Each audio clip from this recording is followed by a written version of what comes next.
All good? So, from my heart to you, those of you who have come live to this, I dare say, death and living and rebirthing store, to be in the company of our Reverend Bodhi Be and myself, Alan Clements. You can hear the. Do we want to do something about restarting that? And we don't really need that out there if it's in some way distracting. Okay, it's distracting. And just have everybody come in. You going to start over or? We'll just go on to Okay. Okay, cool. We're getting settled. That's cool.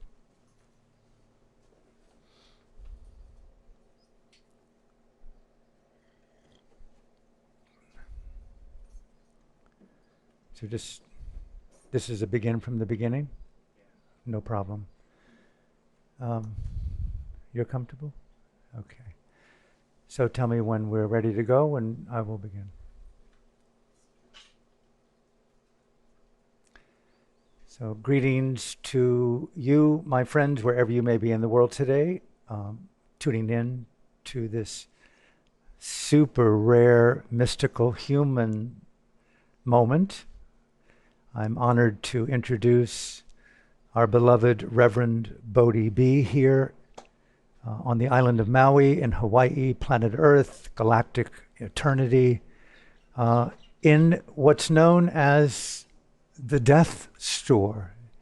And I dare invite you to see death as invitation, opportunity. This gentleman will speak about the various, I dare use the word, portals of possibility to reinvent and re-envision the meaning of grieving and dying and death and disease and illness and all the ways in which fear, not to vilify fear, but to honor fear, honor sadness, honor anger, honor the interruption of everything based upon this biologically imprinted phenomena called discontinuity, i.e. death. No exceptions, to state the obvious, but how we exclude ourselves from the dialogue of inevitability. Thank you for tuning in, and especially thank you, blessed Maui community souls, to have come out today to this sacred event. I'm deeply touched and honored, although vulnerable to state it. It's been a very emotional 5 days being back on the island. But it's for the release of our book that we have done based upon an initial in-person dialogue and then a set of back and forths to bring life to the process of facing death. And I'm so honored, deeply touched, that it's a book for me that could very well be the most important conversation I've ever had in my life.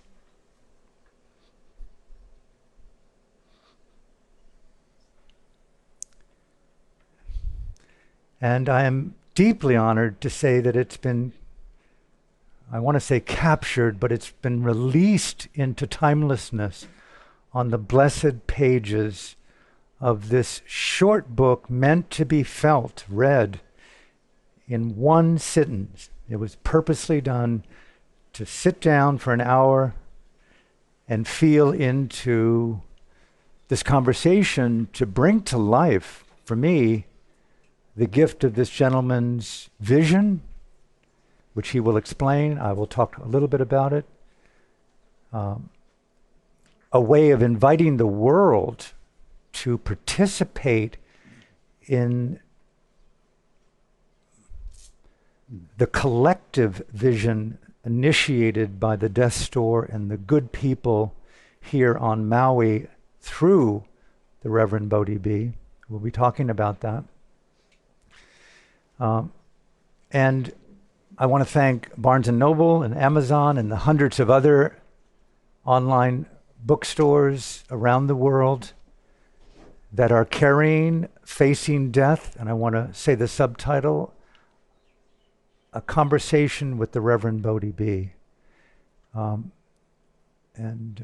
I could talk a lot about this conversation, but the book says it all, and we'll talk today to some extent about what's been important to me about the book and my relationship to the store and to this reverend gentleman. And more than that, this is transpersonal, but highly human.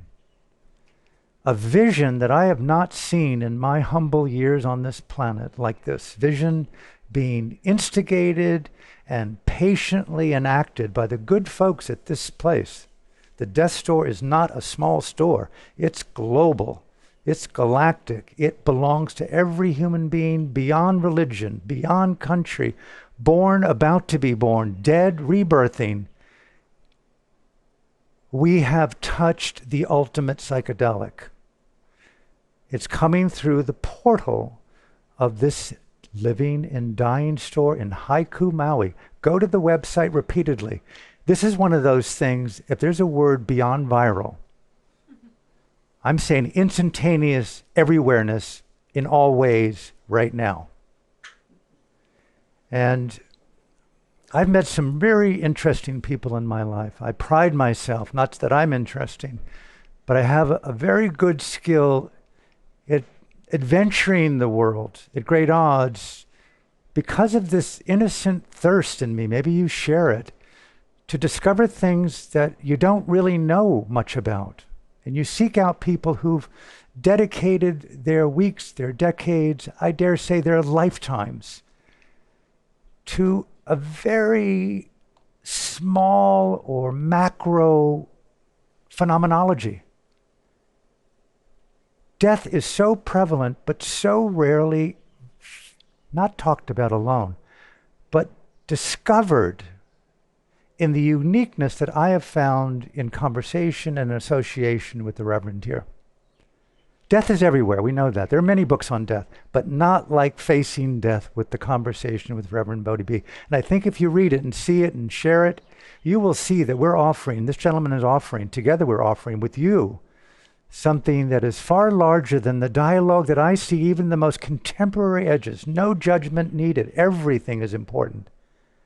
But we include not just mortal death, but we talk about the animals, the trees, the plastics, the oceans, the air that we breathe, the life before us, the life after us, rebirthing, climate change, extinction that's baked in not just to the planet, 5 previous ones. Don't fear.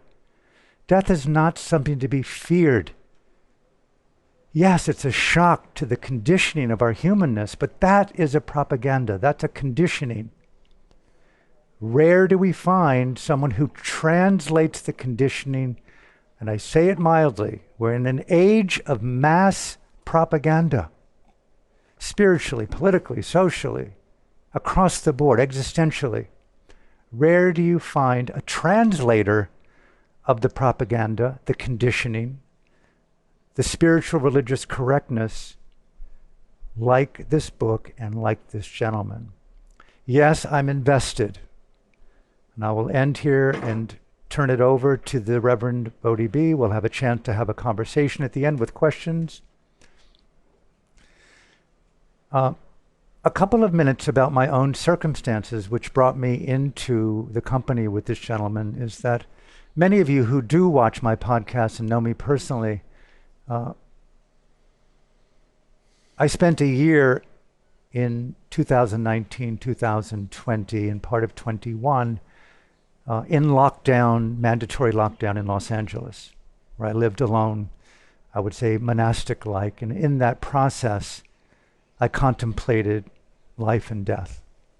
I wrote a book, a novel, an auto-fictional novel called Extinction X-Rated, that took me into the depths of despair and suffering and depression, the hopelessness that this pandemic has been so easily co-opted our joy, our happiness. I needed to see for myself a gestalt, if you will, a koan, a sonnet, a poem, something that took me deeper into my own inner beingness, not as a meditator alone, but as a human exploring death. At the end of that book, after it was published, I was taken over by an extreme chest pain that took me to emergency in Santa Monica, where they discovered a very potentially fatal heart disease.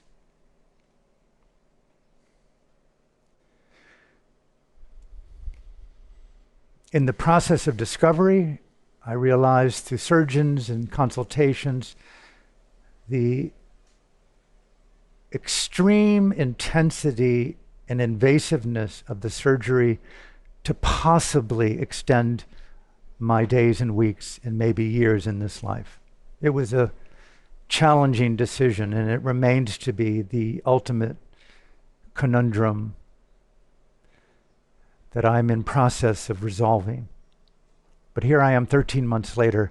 I chose not to get the surgery. I came to Maui to take my life.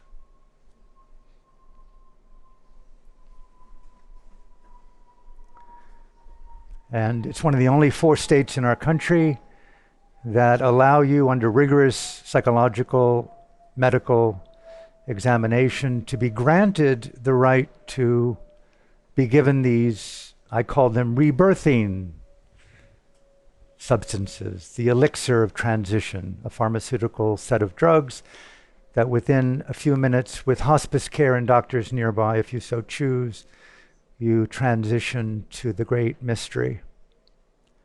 And I was granted those substances. I'd always known about the Reverend's work. Maui is my second home. I've been here for the better part of 5 decades. And I asked Reverend Bodhi Be if he would be gracious enough to bury me here up the street if I were to die here, which led me into this gentleman's life on a more intimate basis. And here we are on May 21st, 2022. Ironically, it's the day that I ordained as a monk in 1979 in New York. My first great rebirth. This is my second. And the conversation on a human level with the Reverend led to the book, Facing Death, A Conversation with Reverend Bodhi Be. And I will conclude here and open it up to the Reverend to say what he wishes to say. And I reiterate what I said earlier. I've never felt a more intimate meeting in contemporary time with a man that I have with the Reverend Bodhi Be. I'm so down with the fact of some set of devas and angels that supported us in capturing it on film. It was transcribed. It's been back and forth numerous times to evolve from the video. And there it is, as a life-giving set of teachings, human teachings, on bringing the wonderment, the imagination, I don't use the word fearlessness, but how to live with fear without being driven by the shackles of it. And I call this my Holy Bible. And I'm blessed to say that it's anointed and elevated both by this gentleman, and I will say that it's his words and the vision of the people associated with the Reverend in this store. He's not alone. And he's inviting, as I'm inviting you, to participate in something that really goes beyond Maui, goes beyond Earth. This gentleman and the people here have a vision, a green memorial. If you're listening, I'll say it right to your heart. If you know people who have a little bit more than a little bit, a little bit more than a little bit more than a lot, Mr. Bezos, that you live right here in Wailea on this island with your $75 million home, listen to you. You too will be buried on this island if you die here. Donate the money for us to have a global memorial, not of death, but of wonderment and the possibility of a new dialogue around something so existential as the inbuilt reality of discontinuity of death. This gentleman is a mystic. He's a reverend for a reason. And circulate this book worldwide, Facing Death, and check in long term with this vision and support it. I've never been this more passionate about a topic or a revolution. Many of you know that I was deeply involved in Burma's struggle for freedom, and still are. 40 years later, I brought Aung San Suu Kyi, when she was imprisoned, voice to the world through our book, The Voice of Hope. This book exceeds that. This is the new revolution, a revolution of the human spirit that everyone can belong to through the portal of transmuting the fear of death into the wonderment of hope and inspiration. So I leave it with you to hear what you hear. There'll be a chance to have questions at the end, but I'm honored to say in my introduction, thank you, sir, for the chance to listen, to connect, and take your time and share whatever you want.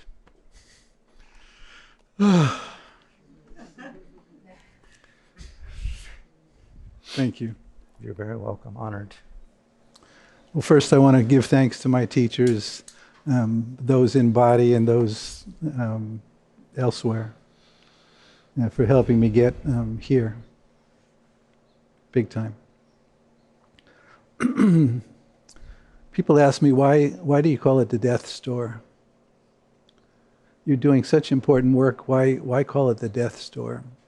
So many of us in our lives have looked for how to enact a new healing story in the world.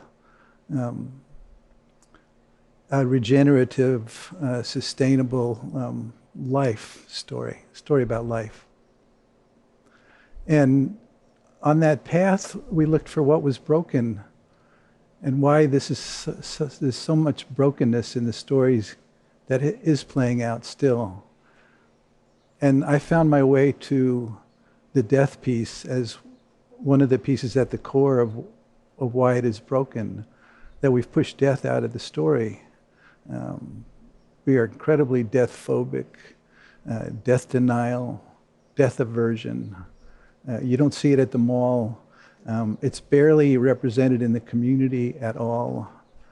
And, the dog died, the car died, oh my God, the phone died, but grandma passes away over and over and over again. She transitions, she graduates, she passes on. There's hundreds of euphemisms to replace that grandma died. And the truth is, grandma died. And that's a beautiful thing. And that's a piece we need to fall in love with, not just accept it, but to actually fall in love with. Death happens and we need to die. And to say that we need to fall in love with the truth that we're going to die and we don't know when, in this culture is revolutionary in itself, or madness. I can ask 100 people, how many of you know we're going to die and we don't know when? And 100 people raise their hand and look at me like, well, that's a silly question. Everybody knows that. I don't think that's true. I think 100 people might know that in their heads as another piece of information. And while some may say we live in the information age, I would say we live in the overload information age. And the fact that we're going to die and we don't know when is just a piece of information, and maybe it helps us recognize that other people died. But when I look around, it doesn't appear to me that people actually live and act like that's true on a daily basis. Maybe it's not a cellular, embodied, realized truth on the level that changes what we do every day. And we could talk about why that's a good thing in terms of keeping everybody shopping. But the point is, it's to our detriment. And it's a disservice to us as people, as community, as village, to keep death out of the story. Albert Einstein said, either everything is a miracle or nothing is a miracle. What I love about that statement is it's a choice. It's a strategy. And I found that the strategy of it's all a miracle is a much more empowering, beautiful, fun story. So is death part of the miracle? Does a healthy life include its death? So we come back to the death store, which is really about, it's not about the till we meet again store or the multi options people have offered me about what I could call this place, because we're holding up a pole. We're holding up with one of the tent poles in this community. And the tent pole that we're holding up is that death is present. That with everything else going on, we need to recognize the truth that death is always present and always has been, not just since COVID came to town, but it's always been right there. And as somebody who's been on a spiritual journey for, not anymore, I'm not a seeker at this point, but have been for 30 or 40 years. And that led me to many teachers and spiritual traditions. And the experience of having an awakened, illuminated experience that shakes us, me, us, you, out of what I call the default cultural sleepwalk is the point of spiritual practice. That the holy is present here and now and always has been and has never been separated from us. And what I discovered as I found my way into the world of death and dying was that something happens to people, pretty much everybody I've come across, that when somebody close to you dies, or somebody close to you finds out they have a terminal diagnosis, or you find out you have a terminal diagnosis, something happens to everyone I've come across.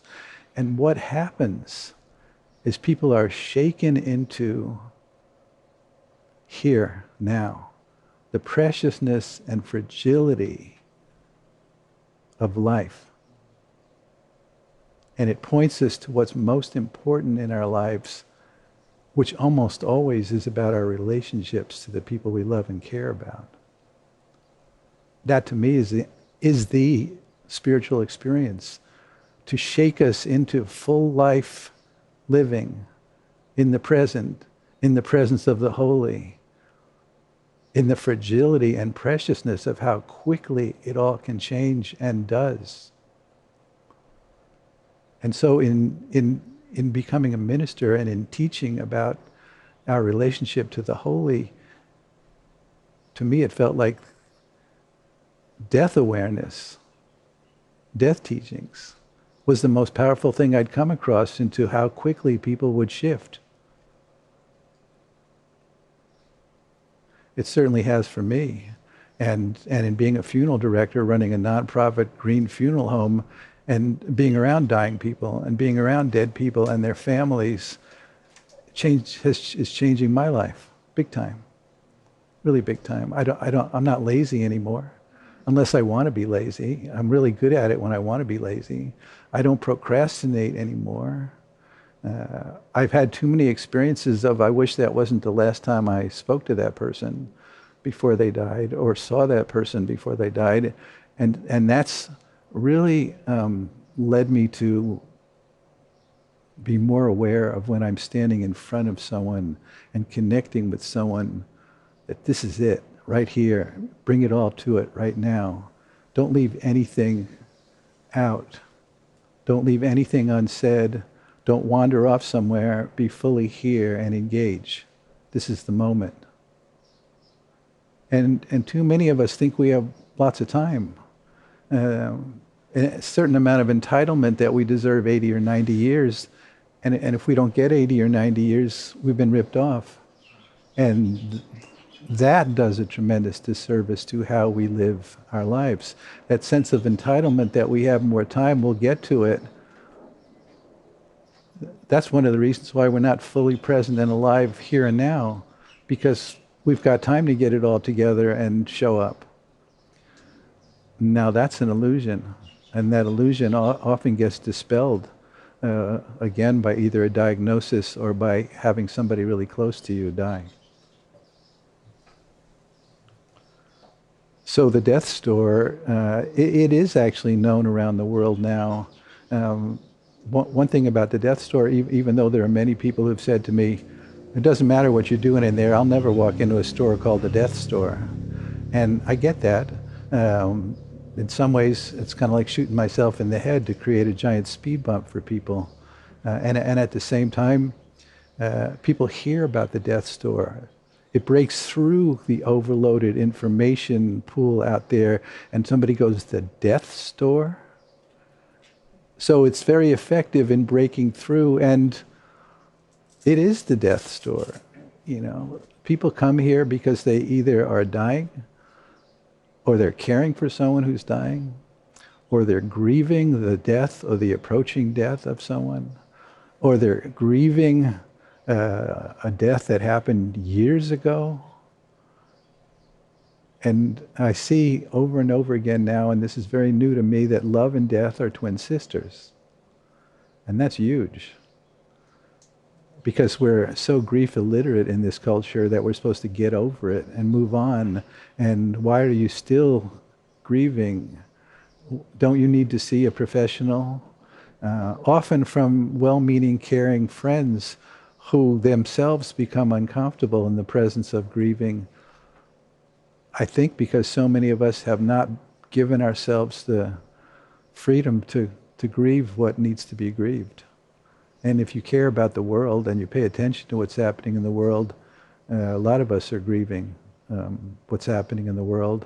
A lot of us are grieving what's dying and what has died. And you know, I grieve for my grandchildren who will likely see a much worse time here than we will. And there are many, many species of birds and animals they may never see, ever. So to prepare for one's approaching death in the truth that we're going to die and we don't know when, turns out to be one of the most powerful spiritual practices out there in my view. That not only will it prepare you when your dying time comes, and I've seen enough to know that it helps to have done some preparation. I mean, if it's true that you're going to die and you don't know when, you won't be as shocked when you find out today that you're dying. But maybe equally or more important, it'll change your life. It'll change how you live every day. If you get up without a sense of entitlement, like, wow, I woke up today. Is this the day I'm going to die? Try that on in the morning before you get out of bed. You don't need to wait for an answer. If you ask the question sincerely, it'll change how your day goes. So, I want to change the world. And I think death awareness is one of the ways to help shift consciousness, because it seems to me if we're really going to change the story that's playing out, we need to change consciousness, individual, community, village consciousness. And my experience shows me that death awareness is the quickest way to shift consciousness and to bring death into the mall. I think there ought to be a death store next to every Starbucks.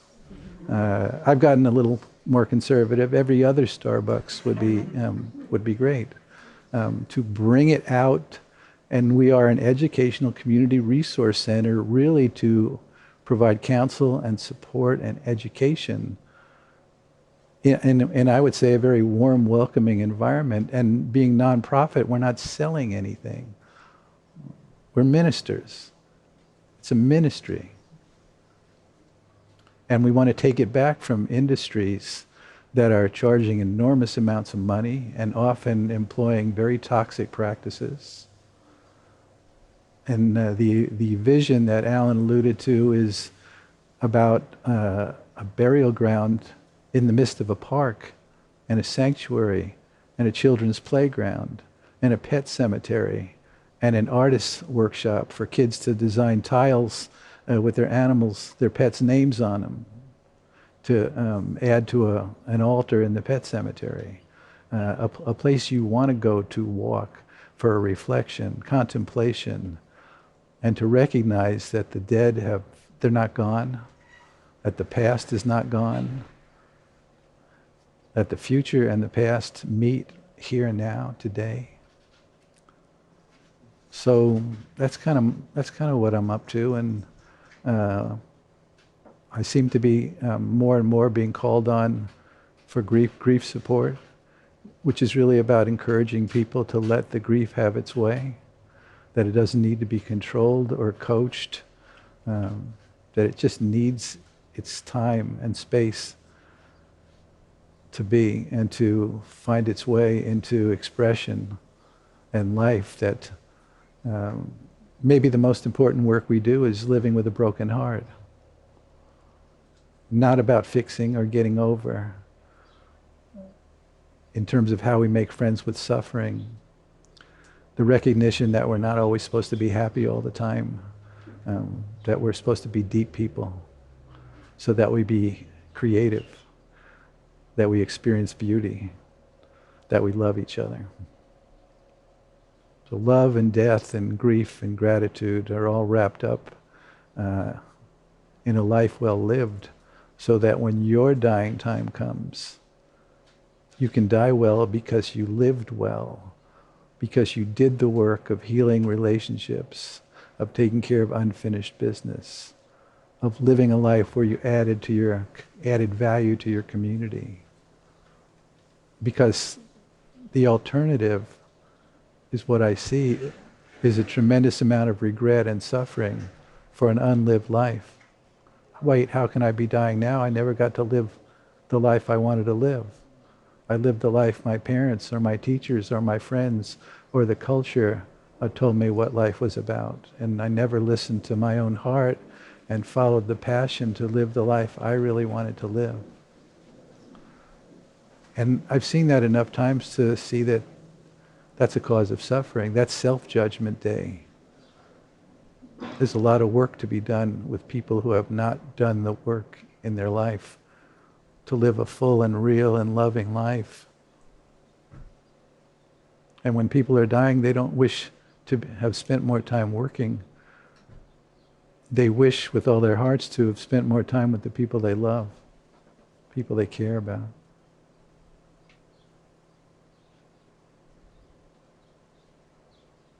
So that tells my story a bit, and our story here, and we're holding down something on Maui, and would love to create Maui and Hawaii as a destination for conscious and well-being dying. Come to Hawaii to die and be held in beautiful, deep and caring ways, to care for your emotional, psychological body, and to care for your spiritual well-being, and to be able to connect with you in a deeper soul level than just the story that's playing out. To recognize that you're in there, inside of a burning house, and to be with you on those levels, and to help shepherd you as you journey on your solo journey into your death. That's good. Thank you. Blessed, to state the obvious, are we to be together at this sacred moment on our beloved planet, convulsing with the drama of good and evil, right and wrong. It's eternal. There seems to be what life is, a juxtaposition of radical dualities, and at times there's harmony between the two, and at times there's extreme vilification of the beautiful. Everything is beautiful, and I am so sad. I'll leave it to the Reverend's magical tone to take over that one. I've got my deep crusader in me that wants to eradicate evil, not make peace with it.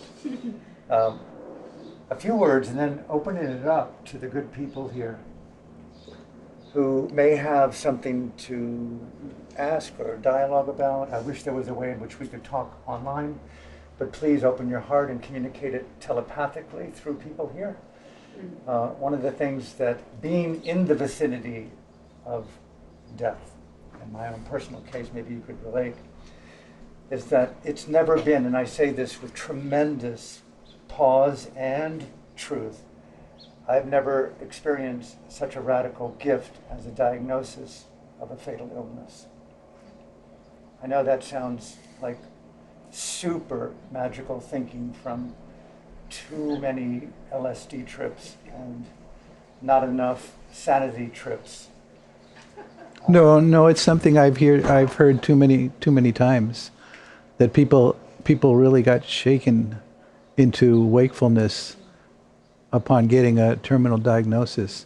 I'm like, hey, folks, you don't need to wait till then to shake yourself out of this cultural sleepwalk. And that's a big part of what I'm doing out here and have devoted my life to, hey, don't wait till you have a terminal diagnosis. And yes, it works.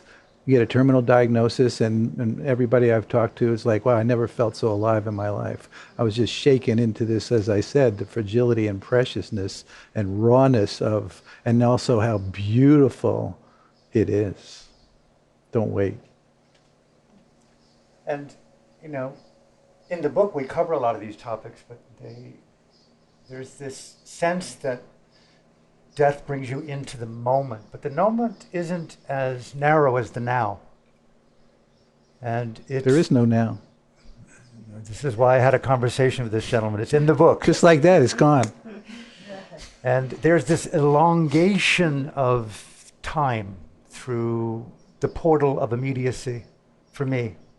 I've called it in my own humble Buddhist theology the navigation of relational space, rebirthing. And by way of saying that the year I've been on the island here, and I'll turn it over to people here for questions, I took off my shirt, I took off my shoes, I only wore them in Whole Foods based upon Mr. Bezos demanding them. And careful now. He's going to donate to the Green Memorial and stop building mansions all over this blessed island. He can do both. He can do both. But it took me into wonderment. Yes, there's shock and there's tears, but the tears, women know this, as the divine feminine is so innate, to use not a cliche, but something I've been birthing in the last year, is the tears are magical, you know? I don't know how deep it goes, but I've never felt a more mystical year in my life, and it gets more radiant. I meet people in this immediate eternity of present, don't hold back, the love, the fear, the intimacy, the lust, the desire. It's like everything you wanted meditation and psychotherapy and psychedelics to provide, just get a terminal illness. And it's all combined into one, and you can have a baby there in the moment called true love, without the residue of, I need you to become whole, catch me on the other side. Anyway, I'll close with this couple of minutes here, is I have been gifted through this gentleman and the people near him. Bodhi Be is, from my looking into his world, is relational. There are people in his life that make each other the death store. He's not alone, nor is he the leader alone, but he's a remarkable leader along with other leaders in the vision here. There are women, there are younger people, there are older people. This is a vision to engage in. I cannot emphasize enough. Yes, meditation retreat and workshops and teacher trainings, blah, blah, blah. Acro yoga up the wazoo. But really bringing yoga to dying, where you can't move your body because of a fatal diagnosis and you're on tubes in hospice, and yet there's magic somewhere in that space in you, that's a very rad yoga. That can't be found easily in ayahuasca. And yes, those things have their value, no doubt. But the value of really dropping in trans-mindfulness, I'm a mindfulness junkie. I have suffered over meditation syndrome. But getting down deep, as this gentleman says, we're all dying, we don't know when. No, we're not all dying. I just said that purposely for him to say that. Go ahead. We're not all dying. Although when I ask 100 people, when do you start to die? Most of those people say when you're born, and that's, to me, another very disservice to us as a people. If we're all dying all the time, then when you find out your best friend is dying, it's like, what's the big deal? We're all dying. No, we're not all dying. Dying people are doing something we're not doing. Very much so. You wouldn't tell the mother of a brand new baby, "Oh, what a beautiful baby, too bad it's already dying." Not because it'd be rude, but because it's not true. It's not true. We're not dying. And that's really important, because most people will answer when you're born. That's not true. Yes, of course, cells are dying all the time. Yes, no, I think impermanence is another name for God.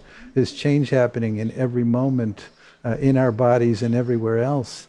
But we're not dying. We are not dying. Beautiful. By way of two, what you experience between the two of us is intimately contained in this 1.5-hour book.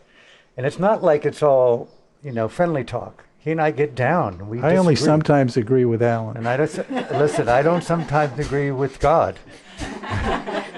But it's real, it's authentic, it covers a lot that I have not felt and seen in such a short time of space called a lifetime, facing death. By way of saying, anyone have questions, comments, something you'd like to ask, either Bodhi Be or myself or both of us, take a moment, feel, and we're here for that. No hurry. So for you, it sounds like you've devoted your life to spirituality, to social justice, to meditation, Buddhism, all of this stuff. And yet you've had this cracking open, this heightened state of gratitude for life since your diagnosis. Do you think it's possible then to get to that point without receiving the information that you're going to die in that way? Beautiful question. How deep can you be catalyzed by simply a kiss? I mean, there's the whole range of what excites the deepest recesses of our Rumi and our goddess and our, trans-tantra space. There are some people, I'm not particularly one of them, who elevates through beauty. I've been successively traumatized since birth based upon, I think, unrecognized circumstances that were so discordant to my own sense of soul and destiny. I love my parents, but there was a type of apartheid in our home. And then culture at that time, I was a 60s child, and I was just on the cusp of getting into the LSD revolution, so I had to fight war. I grew up in a military family. Can you catalyze through love and beauty? I'm so down with the feminine and the woman as a heterosexual. I mean, love is my portal to the type of energy that you might see in me. But has this cracked open something uniquely special? After 71 years of life, I thought being in genocide, which I've covered as an investigative journalist, cracked me open sufficiently to go to the depths of God and the deathless. Each of them have had their music. I don't elevate my condition or terminal illness to be something necessary or the peak experience of living. I think rather is a successive reflection on your life, that you look at the choices you've made through thought, love, speech, and action, and you have a high regard for the dignity and the integrity of the way you've lived. And I think that's what dying catalyzes for those who haven't lived really well. I would turn the question back on you, because often the question is about how do you get there? And I would say, what's in the way? You're already there. What's in the way of you not recognizing that in this moment?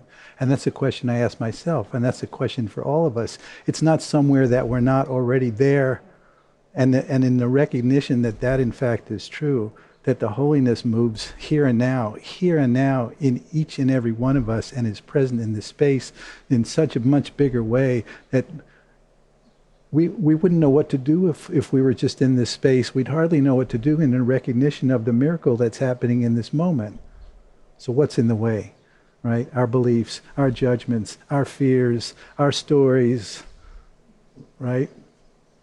You know, people have these elevated experiences and want to know how come they don't stay elevated. Well, because we carry around this baggage that drags us back down, right? The Sufis call it the maqam and the halal.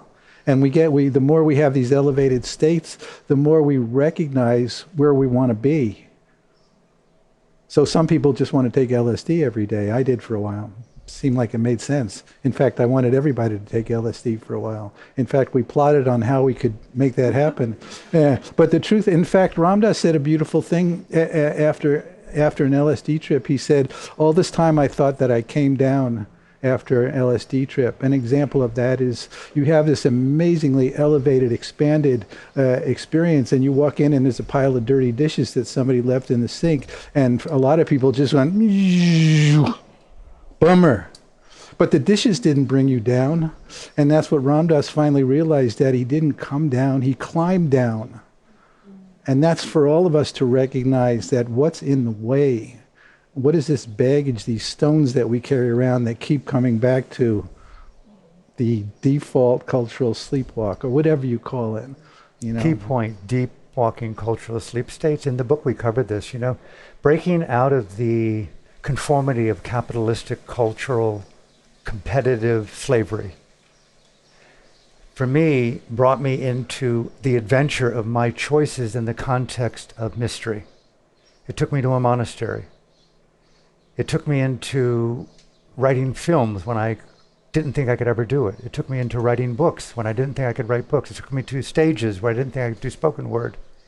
Living from that place of passionate choice making, I think, is a progression over many years of knowing that whatever happens, you've lived really well. And whatever it is, I mean, I have people that have had, they're amputees.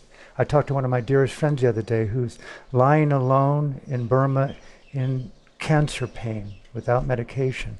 And he's an incredibly luminous mind because he's lived a very long life of conscious, mindful choices. So don't wait for the diagnoses.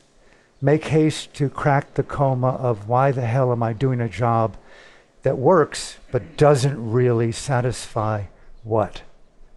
What in me wants to get moistened and saturate that part of our being while there's time and health and possibility to make, you know, relatively good choices on your life. Anybody else?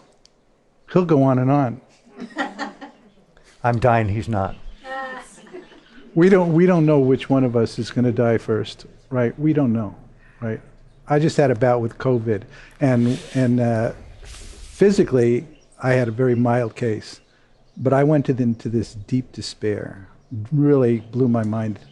So much despair. I didn't even know if I cared about living at that point. So the verdict's not in terms of which one of us will die first. It may be a little more real to Alan, the truth that his dying might be imminent. I'm around it so much that it's very real to me, but it may be a little more real to him. But we don't know who's going to die first. We get to see.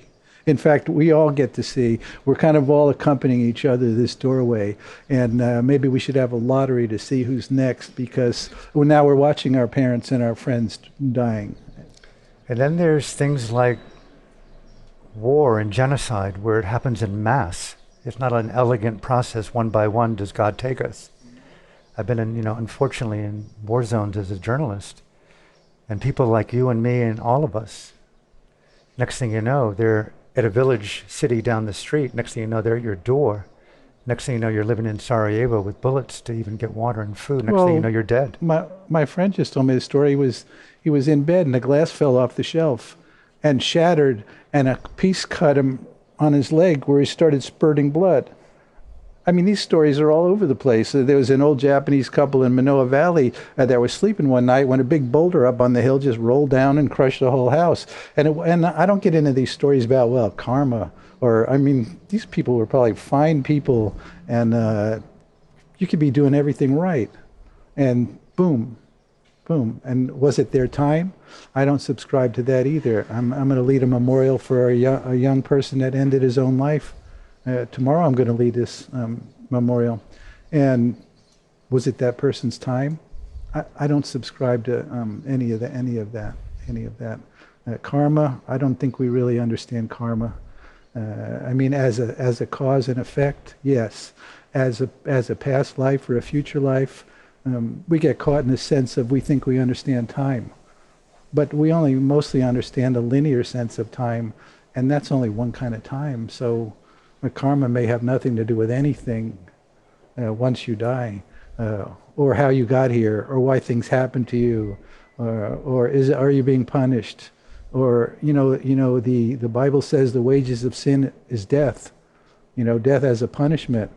Now we may not subscribe to that story, but I meet people all the time that think they did something wrong if they get sick, or they get a terminal diagnosis, or they think they're being punished. So that's very deep in our culture. We did something wrong. But let's hear from somebody else, please. You just touched on, I work with young people and teenagers, and so we're seeing, or what I'm seeing with that age group is grieving for a future and for fun, and actually living their life now because of what is being placed on people. So it's a different kind of death. But I really appreciate how you speak about grief, because it's so present for young people right now, for themselves also, and what they're facing that's so different, and what's being asked of them right now. Yeah, thank you.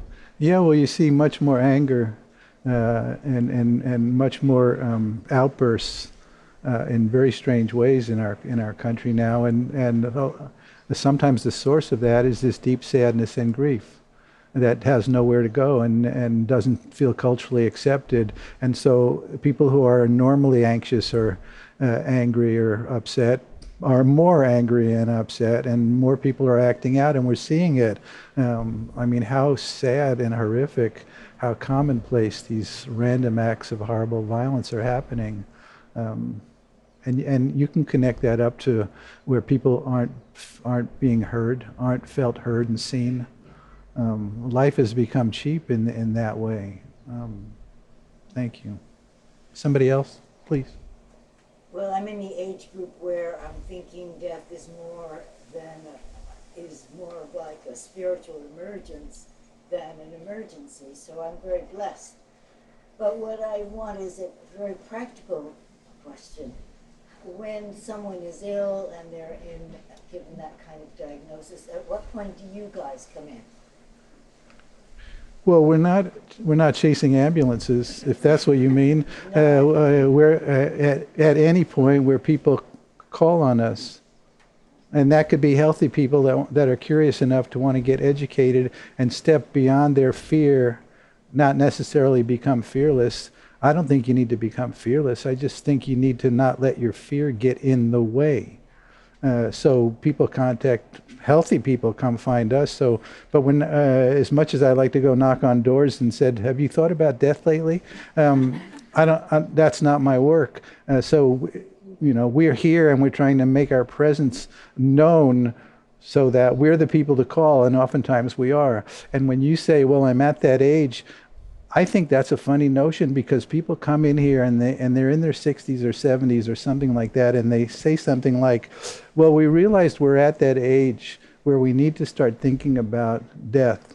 And I'm thinking, how do you know when you're at that age? Why isn't that taught in public school, when you're going to die and you don't know when? And kids have been dying for as long as there have been kids, and we're not culturally together enough to even work with that very well.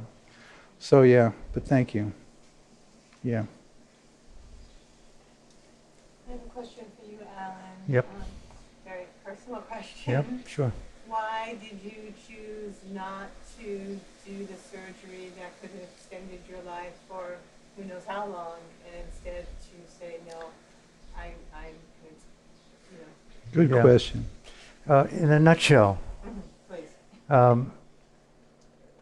in my own highly overthinking manner, along with my incessant mindfulness needs to look into detail, It's just fucking too dangerous.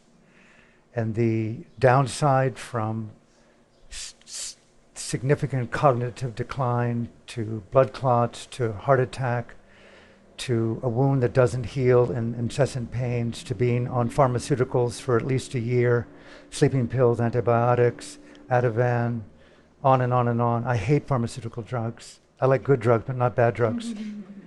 And then not having a home. To be in recovery for 3 months, 6 months, 12 months. Not to be in a principal relationship with someone saying, I love you every minute of the day. And I'm not, after all these decades of just living esoteric Buddhism in war zones, I'm just not that desirous of tomorrow.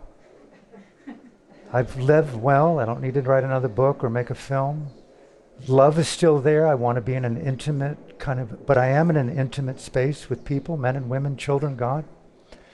So when it all kind of goes up to ratios of will I survive it in the quality of life versus will I die this second, which is for them 50-50, it's like I'm not paralyzed. I've just gone into hyper quality presence. Did 3 books this year, traveling more than ever, doing a retreat in Bali coming up. And I'm totally prepared, I think, totally, I say it with lower caps, for the inevitable anytime without anticipating it with fear. I think I've really looked at fear and said, thank you very much, but loving is more challenging than you fear. I love Alan's response to his diagnosis, because what happens almost all the time, what happens when people get a terminal diagnosis? What do they want more than anything? More time. More time with their loved ones. And more time to experience the beauty of life. But oftentimes, what that more time really is about is more time to go to doctors, more time to get treatments, more time to experience the after effects and side effects of treatments, and on and on and on. And so often, more time isn't the time people imagined. And so often, people are using that time to try to get more time instead of what I would say would be a really important work to start saying goodbye to life and the people you love and care about. So here's a man who has sidestepped that whole piece and has gone right to, what do I care about now? Who do I love? I know he told me as soon as he got a diagnosis, he wanted to go visit his daughter, right? He had to travel quite a ways to go see his daughter. And so to have taken that stance, I have tremendous respect for that live while you can. And, whatever you need to do to come to peace with the life you've lived, that's the work. And sometimes Alan starts to rant about some things. Everything. And I've helped him see that some of that is grief. This is an important point. And it's such an important piece, because that's where a lot of us are. In our own discomfort of letting grief have its way, we turn it on something or someone. And I see over and over again, because now I lead grief rituals with groups of people, how empowering, right? Like when I went into despair, that's not empowering. That is so disempowering. It's draining. And it's not hard to imagine why so many people are in despair. I mean, I understand why people say, fuck it, let's party. I get that. And maybe if I wasn't as impassioned or driven or called by the work that I've been called to, and didn't have grandchildren I'm working for, and the recognition that I'm working for everybody's grandchildren and their grandchildren, I could go to the fuck it, let's party, because it just seems so immense. But despair doesn't get me anywhere. But I find that grief, when we grieve, in fact, when we grieve out loud together, which is mourning, it's a very powerful place that frees up so much. And actually, I find is empowering for people. There, I got it out. I just I gave it its space and honored it and recognized that that is holy too. And it wouldn't matter, that being more spiritual wouldn't to override that isn't where it's at. And of course, I see plenty of that. If I was more evolved, I wouldn't feel so sad and angry and upset, which is such nonsense. We've been polluted in the spiritual world as well. And of course, in the Sufi tradition, our work is never about transcendence. It's about transmuting, transformation. When you read about Sufis, they're in the marketplace. They're not on the top of a mountain. And the transcendence is about transcending our limited ways of thinking. And again, we come back to where are we caught in our own beliefs? Where are we stuck? And how to become pure instruments of the holy. And we are two big eyeballs are out of time.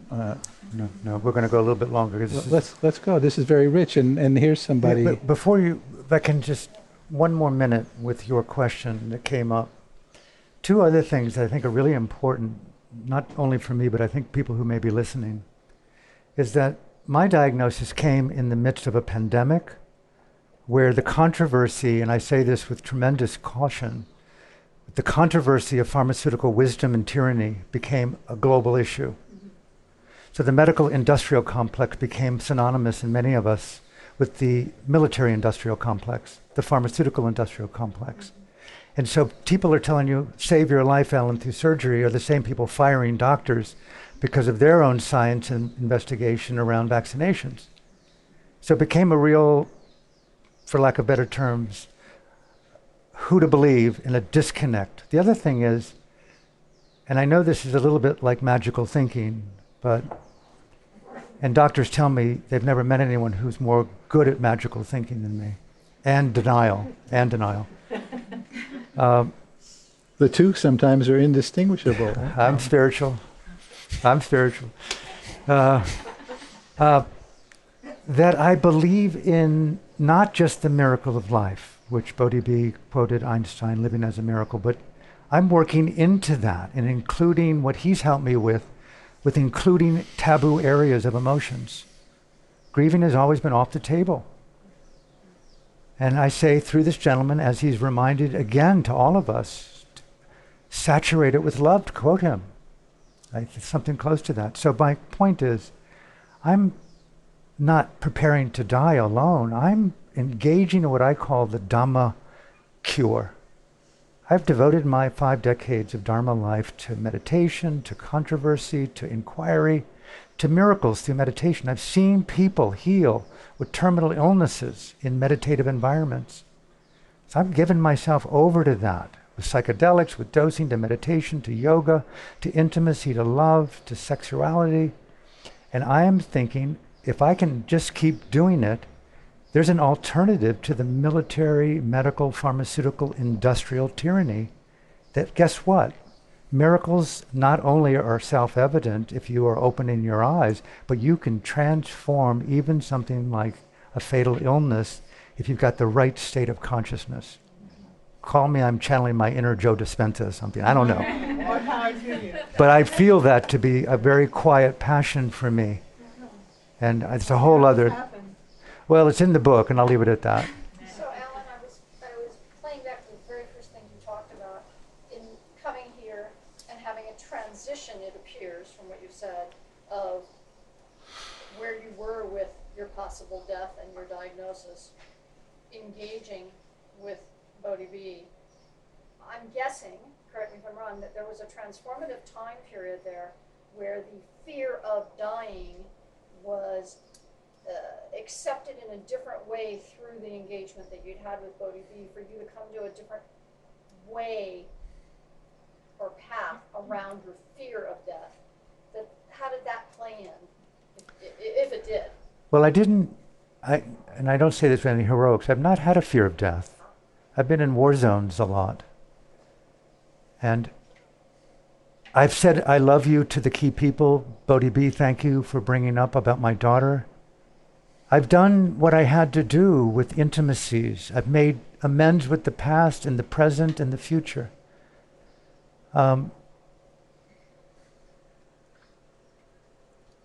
I feel like I'm in a miracle, in a weird kind of way. It's almost as if I feel unable to communicate the evidence of my miracle, so I stay a little bit isolated from people. I fear being judged or evaluated or having to talk about more complex, ordinary things to keep this radiant miracle alive. And Maui has been a place for me to walk in Baldwin for 10 kilometers a day, to dose in micro doses 4 or 5 times a day, to meet this remarkable community that I've known over 5 decades, and to again meet Bodhi Be and the people near him, Mayana, other people here. There's so many people here. So it's not been a fear of death particularly, but it's been, I would say it's more of what Bodhi's helped me with, is an unrecognized fear of love. I think if that's my shadow, not to be overly personal, it's just the anticipation of betrayal, inadequacy. And so this diagnosis that I've engaged in and am engaging in has really opened me up to see, for lack of better ways, the beauty of uncertainty and vulnerability and risk-taking to say I love you to myself. So that's the crux of the biscuit right there. I'll add something to that because I know a little bit about his unfolding. So in general, and I've heard this many times, somebody gets a diagnosis, they have a brain tumor. Those people are like, I never felt so alive in my entire life. 6 months later, I was back in the cultural sleepwalk. At 6 months down the road, it had faded. So it seemed to me, and Alan can correct me if I don't see this correctly, it seemed to me that happened to Alan a little bit because he originally got this diagnosis that I'm sure threw him for a loop, right? So now I don't know if it's a year later, some amount of time has gone by, something like a year. He goes back to get reevaluated by the specialists, and they tell him that, in fact, he's a walking time bomb. Now, he's somebody that actually knew that. But in having that reconfirmed, whatever it is, 6 months or a year later, it threw him for a loop to get that in your face. No, it's true. So there's that tendency that I see amongst many people that you're just like, wow, I better live it up while I can, and how that tends to, you fall back into, well, I'm still here, so I'm still here, and then you go and get I know, you're a walking time bomb, right? So I saw that in terms of what happened to Alan. Correct? You're correct. And I also, along with that, more deeply bonded with key people, which has brought up the poignancy and the humanness of loss. So yes, Bodhi is absolutely intimately right with that. And I'm also open to love in a very, I would call it anarchistic way. And so I've become a little bit more human based upon this last visit to LA. And it's created a trembling vulnerability in me that I don't want to recover from, but it's definitely increased my fragility. And as you can sense, Recover from, that's the healing. May it be so. I didn't anticipate it, but here it is. Because healing and curing are not the same thing, right? Curing may not be possible. Healing is always possible. A couple of more questions, especially for Bodhi. Oh, I was going to ask you. Go ahead, David. My question is kind of in the context of this for you, but also for humanity, in the sense that we live in a corporatized world where food is a commodity and corporations are motivated by profit to get us to eat more of what they sell us, which is high in salt, sugar, and fat, which gets us to do that. Please cut to it. So my question is, you chose not to do the surgery. Have you considered more of a healthier eating, such as a fruit-only diet, an eating fruitarian diet, or even a raw vegan fruitarian diet, which is fruits, greens, vegetables, nuts, and seeds all raw, which is a species-specific diet that I feel. So I just want to share that with you. Yeah, I've radically become more nuanced and conscious of diet, but I've always been pretty conscious. And I eat primarily blueberries and strawberries in the morning. I eat very little, but I'm not, I've been very conscious of that, to answer your question, and remain conscious of that. Without a doubt. It all started when they locked up the food. No question about it. It's true. But hey, my story is I went into such despair and such deep fatigue that I thought what I needed to do was go out and eat a hamburger after I haven't eaten a hamburger in 50 years, which I did. And that was actually quite freeing and liberating to get beyond the notion of what's medicine and when is it medicine, and not be stuck in anywhere, really, anywhere. The real David, to answer this, now that Bodhi said that, it's now that I've exposed myself about the hamburger. The real food for me has been fractal, light. Maui in Hawaii offers unthinkable luminosity. And I took my clothes off and walked behind Baldwin Beach for the better part of 9 months, pretty much alone, dosing and meditating with the mongoose and the doves that began to stop flying away, that began to lie down near me as well. And I just lived out there somewhat naked, as I did when I first came here in 71 and went to Kauai and Taylor's camp. I reconnected with nature and psychedelics and meditative presence.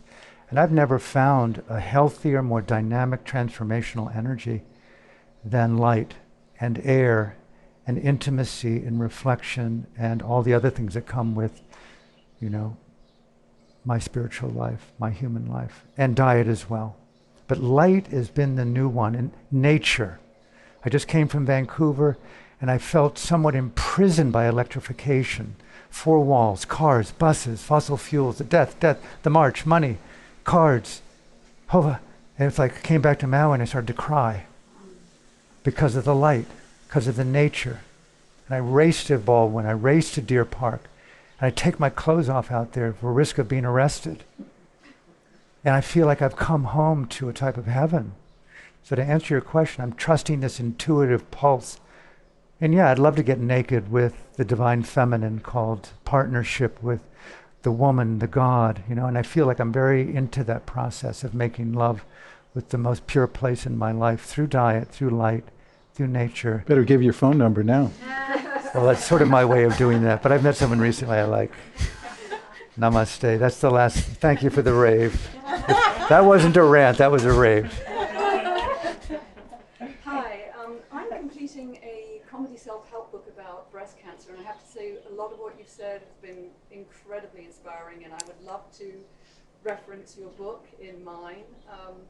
I have just one question for my final chapter, which is called Resting in Peace. What about the person who has absolutely no spiritual practice whatsoever, a committed atheist? What can you offer them in terms of a dying practice? Love is the biggest medicine of them all, and most people have never really experienced unconditioned love, and it's the most powerful healing thing you can give somebody. I don't subscribe to rest in peace at all. I think a lot of us are going to get reassigned pretty quickly. But I subscribe to rest in peace when you're alive and function from that place and act from that place. But I'm really big on leaving in peace, and that's a big part of what we do. How to prepare and how to help people leave in peace. And so how do you help people? Would people sort of put their name on a list, and so if something happens, they contact you? That's one of the things that happens. Yeah. Well, I can tell you my own way would be to read the book first, then you have a depth of knowledge, and all the details for the death store, contact, are in the back of the book. And the last thing I want to say here is not a commercial rave, but I wrote this book last year called Extinction X-Rated. It's a comedic, satirical, irreverent take on exactly what you're talking about, and reference anything in it. If you can bear it, read it. Extinction X-Rated. And to answer your question, there's a lot of us in the community that think that giving out Bodhi's name and number is like a normal course of having breakfast, and oh, by the way, you need to talk with Bodhi. So that's part of how people come to the services and the range of things that he offers. We have a T-shirt. Go ahead. No, we have a T-shirt that says, and I'll set you up. We have a T-shirt that says "If found dead, call the Death Store" with my phone number on it, right? Right? And we want to be in a situation where we could go hand that shirt out to every homeless person on Maui, so the police know who to call, and that we could be set up to handle that, right? Yeah. Yeah. So if you want to talk about nonprofit, only a nonprofit would speak about taking care of the homeless when they die. There's no money in that. So that just speaks to where it comes from in the passion of this work. Thank you. Facing, what, I'm sorry? Can I add something to this discussion? Please, I just take your recently time. took Bodhi's class on preparation for death, and one of the biggest takeaways was when you said, you don't know when you're going to die, it could be today, you just don't know if it's going to be today or not, and live your life as you just don't know when. And so waking up every morning, I have a whole different attitude, and I have felt more at peace with my own life and what's ahead, what's behind, just trying to be here now. And the course has done a lot in my life. Thank you. And there's really nothing like facing potential death from illness. I've had breast cancer twice. That just sort of push you a little bit along the way with that. Okay, I think we're good. Facing Death, the conversation with the Reverend Bodhi Be, Amazon, Barnes & Noble, booksellers. Please, it's a love letter to the world to invite a dialogue about the topic and to invite all people with your friends and family to enter the Death Store with love and inspiration. Meet the people here, meet Bodhi, and please support this vision in every way that you can. So from my heart and from Bodhi's heart to you, thank you, thank you, thank you. Be well. And you don't need to be Jeff Bezos to contribute to this vision. And if we have a beautiful website that tells the story of really a dying center that includes a school and a home for the dying, and that's ipuka, ipuka.org, ipuka.org, and check out our story and come to the Death Store, the first one on planet Earth. Right here on Maui, the anchor store of this building. Beautiful. Thank you. Thank you.